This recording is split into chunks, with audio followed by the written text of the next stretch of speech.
Welcome to সিশন একাডেমিতে স্বাগত। আজকে আমরা প্রিভিয়াস ইয়ার সিরিজে WBPSC ক্লার্কশিপ প্রিলিমস 2006-এর যে এক্সামটা হয়েছিল তার ম্যাথসের 50 কোশ্চেন ছিল। সেখানে আমরা অলরেডি লাস্ট ক্লাসে আমরা 20 কোশ্চেন সলভ করেছি। আজকে আমরা নেক্সট 15 কোশ্চেন সলভ করব। যারা অলরেডি আগের ভিডিওটা দেখোনি তারা দেখে নিও। আজকে আমরা নেক্সট 15 কোশ্চেন সলভ করব। ওকে, চলো লেট স্টার্ট। ফার্স্ট কোশ্চেন আজকের কি আছে দেখো, কোশ্চেন নাম্বার 21 বলেছে এ শতকরা 6.1/4 সরল সুদে 400 টাকা ধার দিল। বি শতকরা 5% সরল সুদে কত টাকা ধার দিলে প্রত্যেক বছরের শেষে দুজনে একই সুদ পাবে। জাস্ট দুজনের ক্ষেত্রে আমাদের অ্যাকচুয়ালি সিম্পল ইন্টারেস্টের ফর্মুলা কি, I=P/T/100। ঠিক আছে, তাহলে দুজনের ক্ষেত্রে তোমার এই আইটা সেম হবে। তাহলে আমরা ফর্মুলা বসিয়ে দিই। ঠিক আছে, তাহলে হচ্ছে গিয়ে প্রথম এর ক্ষেত্রে কত না হচ্ছে গিয়ে 400 ইন্টু আর হচ্ছে গিয়ে 6×4 = 24, একে 25 বাই নিচে হচ্ছে গিয়ে 4 ইন্টু 100। আর যেহেতু প্রত্যেক বছর মানে টি এর ভ্যালু হচ্ছে 1, এইটা ইকুয়াল টু বি এর আমরা মানে কি বলছে কত টাকা ধার নিল, মানে প্রিন্সিপালটা জানি না, প্রিন্সিপালটা পি ধরে নিই, ইন্টু হচ্ছে তার ক্ষেত্রে আর হচ্ছে গিয়ে 5%, টি হচ্ছে গিয়ে 1 বাই হচ্ছে গিয়ে 100। ব্যাস, এখান থেকে সিম্পলিফাই করলে পি এর ভ্যালু পেয়ে যাব। ঠিক আছে, এই 100 আমরা কেটে দিলাম। ঠিক আছে, 5 দিয়ে কাটো 5, 5 × 25, 4 দিয়ে কাটো 4, 100। ঠিক আছে, তাহলে এখান থেকে আমরা পি এর ভ্যালু, বির পি কত হলো না প্রিন্সিপাল 500। ওকে, 500 মানে অপশান বি অ্যান্সার। এরপরে আসি কোশ্চেন নাম্বার 22। দেখো কি বলেছি, দুটি ট্রেনের গতিবেগ 7:8। যদি দ্বিতীয় ট্রেন 5 ঘন্টায় 400 কিলোমিটার যায় তাহলে প্রথম ট্রেনের গতিবেগ কত। ঠিক আছে, জাস্ট কিছুই নেই, তোমার স্পিড রেশিও দেওয়া আছে। ঠিক আছে, 7:8। এবার হচ্ছে কি দ্বিতীয় ট্রেনটা 5 ঘন্টায় 400 কিলোমিটার যায়, তাহলে দ্বিতীয় ট্রেনটার তুমি স্পিড বের করে নাও। তাহলে ডিস্টেন্স বাই টাইম মানে 400 বাই হচ্ছে গিয়ে 5, তাহলে হচ্ছে কি 80 কিলোমিটার/আওয়ার হচ্ছে দ্বিতীয় ট্রেনটার স্পিড। ঠিক আছে, তাহলে প্রথম ট্রেনটার গতিবেগ কত, তাহলে 8 ইউনিট মানে হচ্ছে কি 80 কিলোমিটার/আওয়ার। তাহলে 7 ইউনিট মানে কত হবে 70 কিলোমিটার/আওয়ার। তাহলে ফার্স্ট ট্রেনটার গতিবেগ হচ্ছে 70 কিলোমিটার/আওয়ার, মানে অপশান সি অ্যান্সার। ওকে, এরপরে আসি কোশ্চেন নাম্বার 23। বলেছে 1/2 ও 1/3 মধ্যে অবস্থিত এবং হর 12 হর বিশিষ্ট একটি ভগ্নাংশ হলো। আচ্ছা, আমরা এই 1/2 আর হচ্ছে গিয়ে 1/3, ঠিক আছে, দুটোর হরকে আমরা 12 করে নিই। তাহলে এইটা আমরা কত হয়ে যাবে তোমার হচ্ছে গিয়ে, যদি 6 দিয়ে এর উপর নিচে গুণ করে নিই তাহলে 6/12 হয়ে গেল এইটা। আর এখানে 4 দিয়ে উপর নিচে গুণ করে নিই, 4 হচ্ছে গিয়ে এটা 12 হয়ে গেল। তাহলে এই যে 6 আর 4 এর মাঝখানে আমরা কি লিখতে পারি, 5/12 লিখতে পারি। ঠিক আছে, তাহলে 5/12 মানে অপশান বি হবে অ্যান্সার। ওকে, এরপরে এসে কোশ্চেন নাম্বার 24। বলেছে দেখো কি বলেছে, 100 থেকে 1000-এর মধ্যে যে কোনো সংখ্যা থেকে তার অঙ্কগুলির যোগফল বিয়োগ করলে যে সংখ্যা পাওয়া যায় তার নিম্নলিখিত কোন সংখ্যা দ্বারা বিভাজ্য। জাস্ট তুমি যে কোনো একটা র্যান্ডামলি নাম্বার নিয়ে নাও, সেখান থেকে যে অপারেশন করতে বলেছে সেটা করে দেখো কি হয়। ধরো সাপোজ আমার 100 থেকে 1000 মানে কি তোমার 101 থেকে 999 এই নাম্বারগুলো। ঠিক আছে, তাহলে 101 থেকে আমরা যদি বাদ দিয়ে দিই তার যোগফল মানে অঙ্কগুলোর যোগফল কত, 2 বাদ দিলে কত হচ্ছে 99। এই 99 কি দ্বারা বিভাজ্য, অপশানগুলোর মধ্যে চেক করো, একমাত্র অপশান ডি এটাই হবে অ্যান্সার। ঠিক আছে, এখানে 9 হবে অ্যান্সার। আদারওয়াইজ তুমি আরও একটা যে কোনো একটা টেস্ট করে নাও, সাপোজ 350। ঠিক আছে, সেখান থেকে 5 3 8 বাদ দিয়ে দাও, কত হচ্ছে তোমার 8 বাদ দিলে হচ্ছে কি 342। ঠিক আছে, 342 দেখো 9 দ্বারা ভাগ যাচ্ছে কিনা, 9 3 27, 9 4 36, 9 3 27, তাহলে হচ্ছে কি 72, 9 8 72। দেখো এটাও 9 দিয়ে ভাগ চলে যাচ্ছে। ব্যাস, তাহলে যে কোনো একটা দুটো টেস্ট করে নাও, দেখো সেখান থেকেই তোমরা বুঝতে পেরে যাবে। ঠিক আছে, কারণ কি সব ক্ষেত্রেই স্যাটিসফাই করবে। তাহলে আমরা একটাতেই দেখছি তোমার 99 হবে। 99 মানে কোন অপশান এখানে হতে পারে, একমাত্র অপশান ডি, ব্যাস ওটাই অ্যান্সার। ওকে, এরপরে আসছি কোশ্চেন নাম্বার 25। বলেছে 500 টাকা 50টি বালক বালিকার মধ্যে এমনভাবে ভাগ করে দেওয়া হলো যে প্রত্যেক বালক 8 টাকা আর প্রত্যেক বালিকা 12 টাকা পায়। তাহলে বালকের সংখ্যা হলো। ঠিক আছে, এটা দেখো আমরা লিঙ্ক আপ বা মিক্সার এলিগেশন পদ্ধতিতে করব। কিভাবে করব, ধরো এদিকে আমরা বয় লিখলাম আর এদিকে হচ্ছে গিয়ে গার্ল লিখলাম। ওকে, এবার যদি সবাই যদি বালক হতো তাহলে টোটাল কত টাকা লাগতো, দেখো তোমার 50 জন। ঠিক আছে, 50 5 8 40 মানে 400 টাকা লাগতো। কিন্তু সবগুলো যদি বালিকা হতো, ঠিক আছে, তাহলে প্রত্যেকে 12 টাকা করলে 12 5 60 600 টাকা হতো, কিন্তু অ্যাকচুয়ালি টাকা ছিল কত 500 টাকা। ব্যাস এখান থেকে কিছু কোনাকুনি ডিফারেন্স বের করে রেশিও বের করো, তাহলে বালক বালিকা রেশিও পেয়ে যাবে। তাহলে এদিকেও 100, এদিকে হচ্ছে 100, মানে হচ্ছে গিয়ে তোমার 1:1, মানে বালক বালিকা হচ্ছে 1:1 রেশিও, মানে হচ্ছে গিয়ে 25 হচ্ছে গিয়ে বালক আর 25 হচ্ছে গিয়ে বালিকা। ঠিক আছে, কী চেয়েছে বালকের সংখ্যা কত, তাহলে অপশান বি হবে অ্যান্সার। ওকে, এরপর এসে কোশ্চেন নাম্বার 26 বলেছে কোনো একটি সংখ্যাকে 52 দিয়ে ভাগ করলে 45 অবশিষ্ট থাকে। যদি সংখ্যাটিকে 13 দ্বারা ভাগ করা হয় তাহলে ভাগশেষ কত হবে। জাস্ট ফার্স্ট ক্ষেত্রে যেটা মানে তোমার অবশিষ্ট আছে সেটাকেই তুমি 13 দিয়ে ভাগ করে দাও। ঠিক আছে, তাহলে 45কে 13 দিয়ে ভাগ করে যার অবশিষ্ট থাকবে সেটাই হবে তোমার অ্যান্সার। ওকে, তাহলে 13কে নামতে রাখো, 13 3 39, 13 4 52, 13 3 39, মানে হচ্ছে কি তোমার 6 থাকছে, তাহলে ভাগশেষ কত হবে 13 দিয়ে ভাগ করলে না 6, ব্যাস অপশান সি। এগুলো খাতা পেন লাগে না, এগুলো মুখে মুখেই হয়ে যায়। ওকে, এই টাইপের কোশ্চেন। এরপরে আসছি কোশ্চেন নাম্বার 27 বলেছে এ ও বি এর টাকার অনুপাত 4:3 এবং তাদের টাকার সমষ্টি হচ্ছে গিয়ে 700 টাকা। এ কত টাকা বিকে দিলে তাদের অনুপাত 1:1 হবে। ঠিক আছে, আচ্ছা দেখো তোমার এ আর বি এর হচ্ছে গিয়ে অনুপাত কত 4:3, মানে হচ্ছে গিয়ে 7 ইউনিট। 7 ইউনিটের ভ্যালু হচ্ছে গিয়ে তোমার 700 টাকা বলেছে। ঠিক আছে, তাহলে এর হচ্ছে গিয়ে তোমার 4 ইউনিট। ঠিক আছে, 4 ইউনিট হচ্ছে গিয়ে এ, তাহলে হচ্ছে গিয়ে এর হচ্ছে গিয়ে 400 টাকা, আর এর হচ্ছে গিয়ে মানে 1 ইউনিট মানে তুমি 100 পেয়ে যাচ্ছ, তাহলে 4 ইউনিট 400, আর বি এর হচ্ছে গিয়ে তোমার 3 ইউনিট মানে হচ্ছে গিয়ে তোমার 300 টাকা। ওকে, এবারে বলছে এ কত টাকা বিকে দিলে তাদের অনুপাত 1:1, মানে দুজনে সমান হবে, সোজা কথা। তাহলে এ যদি তোমার একে 50 টাকা দিয়ে দেয়, ঠিক আছে, বা যদি আমরা বুঝতে পারছি না কী হবে, তাহলে জাস্ট এ ধরো এক্স টাকা দিয়ে দিলে বিকে। ঠিক আছে, তাহলে 400 মাইনাস এক্স বাই হচ্ছে কি 300, সে এটা যোগ করে নেবে তার ক্ষেত্রে ইকুয়াল টু 1/1, মানে এই দুটো সমান হবে। ঠিক আছে, মানে তাহলে এখানে কত হচ্ছে তোমার হচ্ছে কি 2x ইকুয়াল টু হচ্ছে কি 100, তাহলে x ইকুয়াল টু হচ্ছে কি 50। ওকে, তাহলে 50 টাকা এ বিকে দিয়ে দিলে তাহলে দুজনের রেশিও 1:1 হবে, মানে অপশান ডি অ্যান্সার। এরপরে আসি কোশ্চেন নাম্বার 28 বলেছে যদি একটি বর্গক্ষেত্রের প্রত্যেক বাহু 10% বৃদ্ধি পায় তাহলে বর্গক্ষেত্রের ক্ষেত্রফল শতকরা কত বৃদ্ধি পাবে। জাস্ট কিছুই নেই, হ্যাঁ, মানে 10% সাকসেসিভ দুবার ইনক্রিজ হবে। ওকে, মানে 10 + 10 + 10 × 10/100। ওকে, মানে হচ্ছে গিয়ে তোমার এদিকে 20 আর 1 21% হচ্ছে গিয়ে ক্ষেত্রফল বৃদ্ধি পাবে, মানে অপশান এ অ্যান্সার। ওকে, এটা যদি ডেসক্রিপটিভ ওয়েতে করতে হয় কীভাবে করতে হয় আমি একটু বুঝিয়ে দিচ্ছি। দেখো আমাদের শিখে রাখা ভালো। ঠিক আছে, দেখো প্রথমে আমরা বাহু সাপোজ ধরো এ ছিল।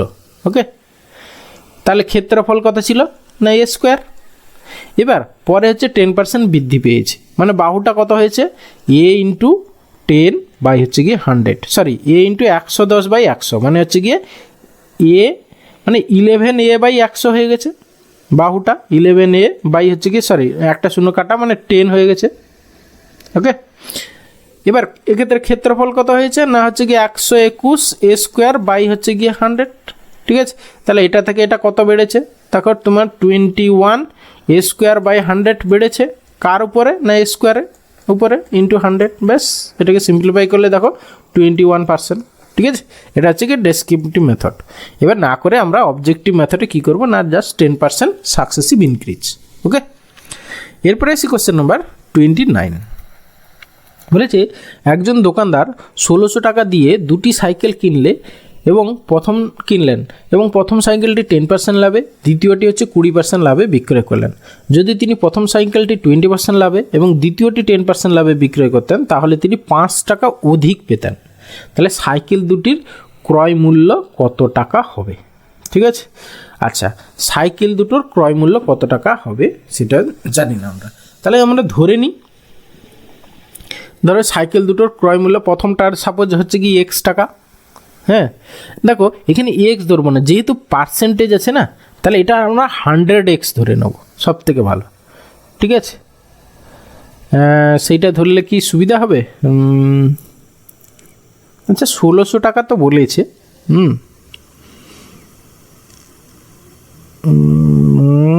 ঠিকই আছে, আমরা এক্স ধরি, 100x ধরার দরকার নেই। তাহলে একটা যদি এক্স হয় তাহলে আর একটা হবে গিয়ে 1600 - x, ব্যাস ঠিক আছে। এবার প্রথমটা হচ্ছে 10% লাভে, মানে প্রথমটা হচ্ছে কি তোমার,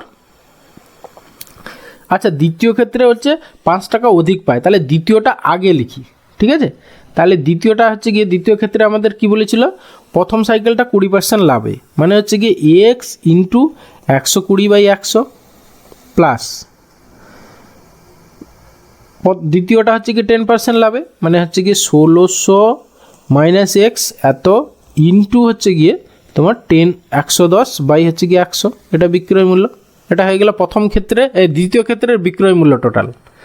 এখান থেকে যদি আমরা প্রথম ক্ষেত্রের বিক্রয় মূল্যটা বাদ দিই, প্রথম ক্ষেত্রের বিক্রয় মূল্য কী হবে না, হচ্ছে কি এক্স ইন্টু 110/100 প্লাস হচ্ছে গিয়ে 1600 মাইনাস এক্স ইন্টু হচ্ছে 120/100। এই দুটোর ডিফারেন্স কত হবে না, বলেছে 5 টাকা। এখান থেকে তোমাকে এক্সের ভ্যালু বের করতে হবে, করলে আর একটা ভ্যালু পেয়ে যাবে, ঠিক আছে। আচ্ছা দেখো, আমরা যখনই বাদ দেব, ঠিক আছে, এইটা এই প্রথমটা আর এইটা কত থাকছে তোমার, হচ্ছে কি তোমার 10x বাই হচ্ছে কি 100, ঠিক আছে। আর এর ক্ষেত্রেও দেখো, এটা থেকে এটা যখনই বাদ দেবো তখন হচ্ছে কি মাইনাস, সেও 10x/100 হবে, ঠিক আছে। মাইনাস এটাও দেখো 1600 এ মাইনাস এক্স এত ইন্টু আবার 10/100 হয়ে যাবে, এটা ইকুয়ালটা হচ্ছে কি 5। এবার এটা কাটাকাটি করো, একটা শূন্য একটা শূন্য কেটে দাও, এর একটা শূন্য এর একটা শূন্য কেটে দিলে, তাহলে আলটিমেটলি কী দাঁড়ালো দেখো, আমি একটু উপরেরটা মুছে দিচ্ছি।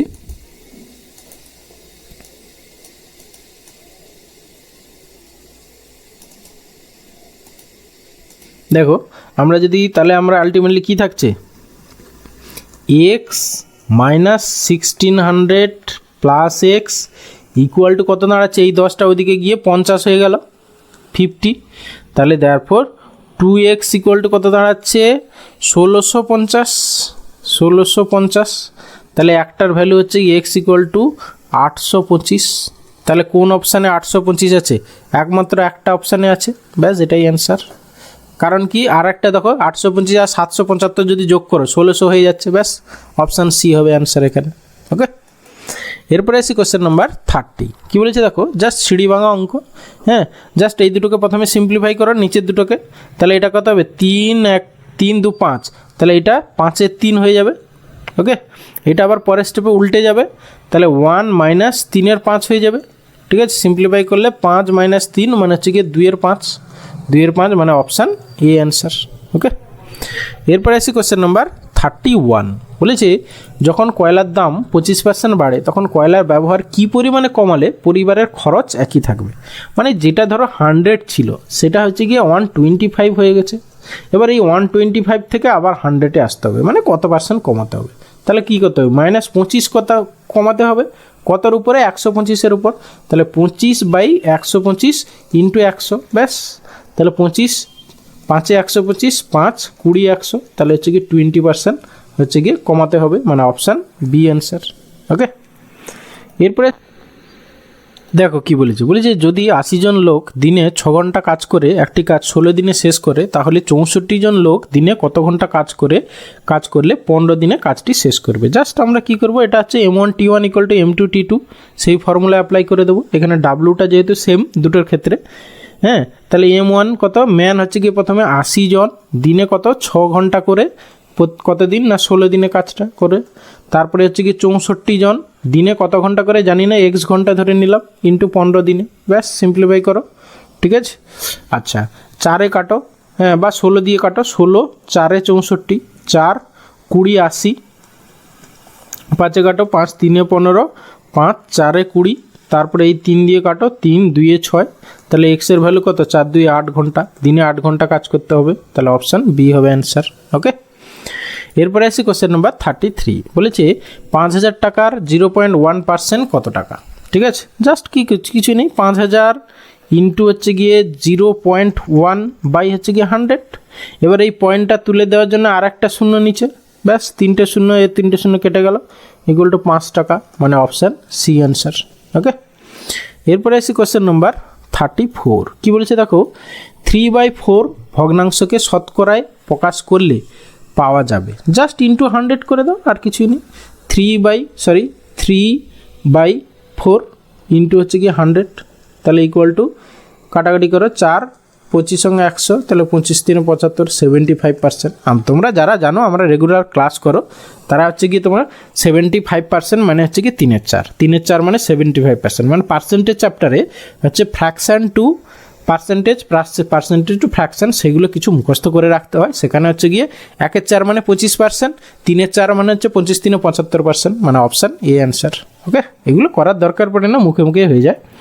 এরপরে আসি question number 35 and today's last question. ঠিক আছে, আমরা নেক্সট দিন এটাকে কমপ্লিট করে দেবো, আর 15 কোশ্চেন হলে 50 কোশ্চেন হয়ে যাবে। ওকে, আচ্ছা এখানে কি বলেছে দেখো, যদি ইলেকট্রিক বিল সময় মতো দেওয়া হয় তবে 15% রিবেট পাওয়া যায়।